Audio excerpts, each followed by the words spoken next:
गुनाह और सजा बड़ी बड़ी अजीब शक्लों में कब्र में आएगी। वो शख्स दाएं बाएं देखता है, तन्हा, मेरी बीवी है। कब्र का अंधेरा कहता है कोई नहीं, मेरे बच्चे कोई नहीं, मेरे दोस्त अहबाब कोई नहीं, मेरा पैसा, मेरे बैंक अकाउंट, मेरी कमाई, मेरी दुकान, मेरा बिजनेस, कोई चीज है बचाने वाला?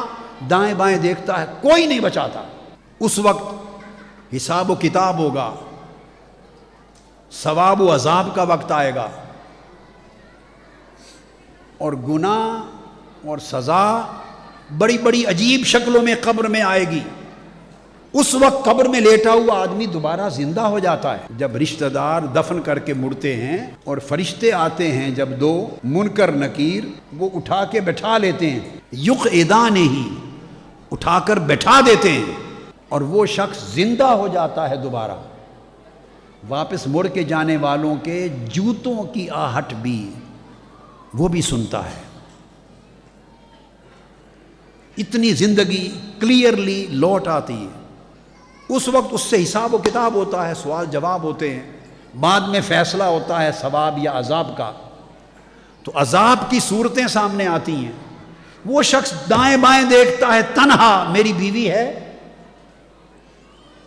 कब्र का अंधेरा कहता है कोई नहीं, मेरे बच्चे कोई नहीं, मेरे दोस्त अहबाब कोई नहीं, मेरा पैसा, मेरे बैंक अकाउंट, मेरी कमाई, मेरी दुकान, मेरा बिजनेस, कोई चीज है बचाने वाला? दाएं बाएं देखता है, कोई नहीं बचाता। वो घबरा जाता है तन्हाई में, जस्ट लोनलीनेस, जब उसके पास कोई सहारा नहीं होता और अजाब होने लगता है। उस वक्त उसके नेक आमाल, अचानक नमाजें आके खड़ी हो जाती हैं और कहती हैं अजाब देने वाले फरिश्तों को इस तरफ से कि ना आना, ये दिन को भी और रात के अंधेरे में भी नमाज पढ़ता था, हमारे साथ इसका ताल्लुक था, हम इसको बचाएंगे। वो दूसरी तरफ से आते हैं अजाब देने के लिए।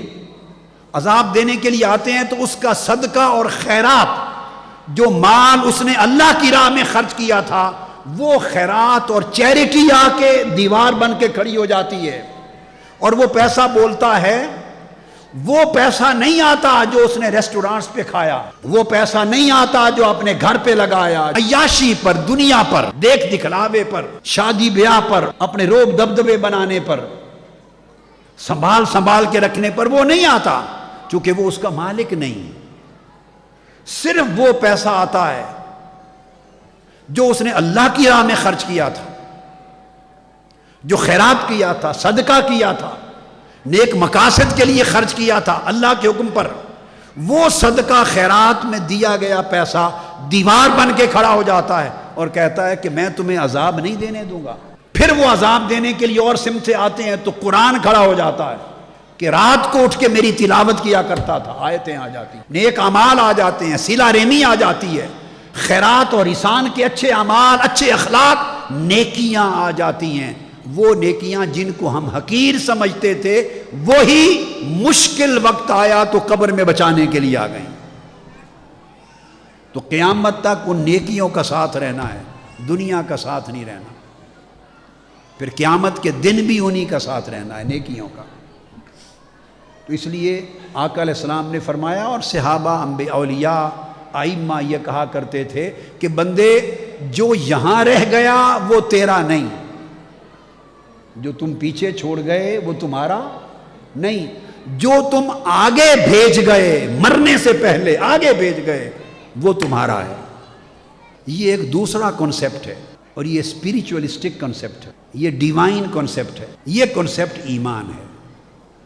हमें जिंदगी का कोई मामला हो, हमारी लाइफ का मैटर हो या माल और दौलत का मैटर हो, हमें एक रास्ता परमानेंटली अपनी सोच का एक रास्ता अपनाना होगा। या वो रास्ता जो फिरौन, हामान और कारून का रास्ता था, कुफ्र का रास्ता, या वो रास्ता जो अल्लाह अपने रसूलों और पैगंबरों के जरिए हमें अता किया। जब हम एक चीज को डिटरमिन कर लेंगे कि जान और माल के मालिक हम नहीं, तो अगर 100 हजार कोड़े भी लगेंगे, जिस्म जख्म चूर चूर भी हो जाएंगे, तब भी आवाज आएगी खुदा और मुस्तफ़ा की, اٹھو میرے کام کے لیے. تو چونکہ اس جان کے ہم مالک نہیں ہیں، لہذا سر سے پاؤں تک اگر جسم چور چور بھی ہوگا زخموں سے تب بھی اٹھنا ہوگا. آواز آئے گی آپ کے زبان سے، لبیک یا اللہ، لبیک یا رسول اللہ، ہم حاضر ہیں ہر حال میں. یہ وہ کنسپٹ ہے جس کا عملی نمونہ امام حسین نے پیش کیا.